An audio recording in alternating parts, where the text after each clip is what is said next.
محمد رسول الله صلی الله علیه وسلم فرمای زموږ رب تبارک و تعالی د شپې په وروستۍ درېیمه برخه کې د اسمان کنارو ته راښکته کیږي او غږ کوي څوک داسې شته چې له ما غوښتنه وکړي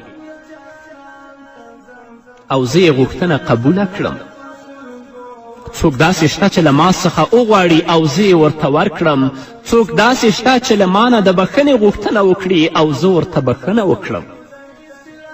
درنو اوریدونکو، ستاسو 30-40 کاله کیږي چې هره شپه تر سهاره پورې ویده کیږئ. په تاسو کې داسې کسان ډیر دي چې په دا دومره اوږده موده کې یو ځل هم د شپې لمانځه ته نه دی پورته شوی چې له خپل رب سره راز او نیاز وکړي او یا هم ووایي ای زما خدایه زه په تیرو 20 کلونو توبه کوم، څه ګناه مې چې کړي دي، یا الله تا ته توبه کوم، تې راته وبخه. الله رب العزت هره شپه موږ ته د بښنې لاس را اوږدوي، په موږ غږ کوي او وایي څوک دی چې توبه وکړي او زه بښنه ورته وکړم. نو خویندو او ورونو، تاسو خپل رب وپیژنده او که لا هم د هغه په مهرباني نه پوهیږئ. آیا د خپلو بندگانو په اړه د الله رحمت او مغفرت درته څرګند شو او که نه، چې الله په خپلو بندگانو باندې څومره غفور او څومره رحیم او څومره مشفق ذات دی؟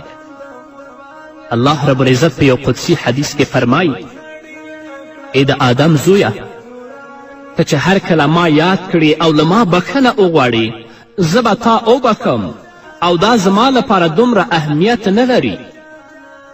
ای د آدم زویه، که ستا ګناهونه د آسمان د پراخوالي په کچه ډیر شي او ته یې په اړه له ما نه بښنه وغواړې زه به درته بښنه وکړم او دا زما لپاره دومره مهمه نه ده.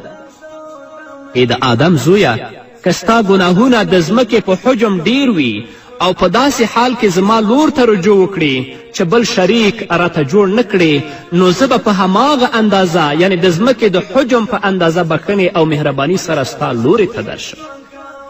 ګورئ د الله فضل ته، ګورئ د الله رحم ته، ګورئ د الله مهرباني ته.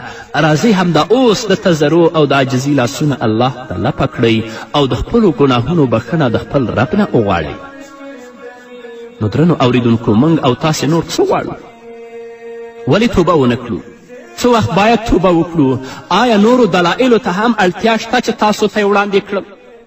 موږ ولې باید خپل رب ته د ورګرځېدو پر مهال له سخت او دردونکي عذاب سره مخ شو؟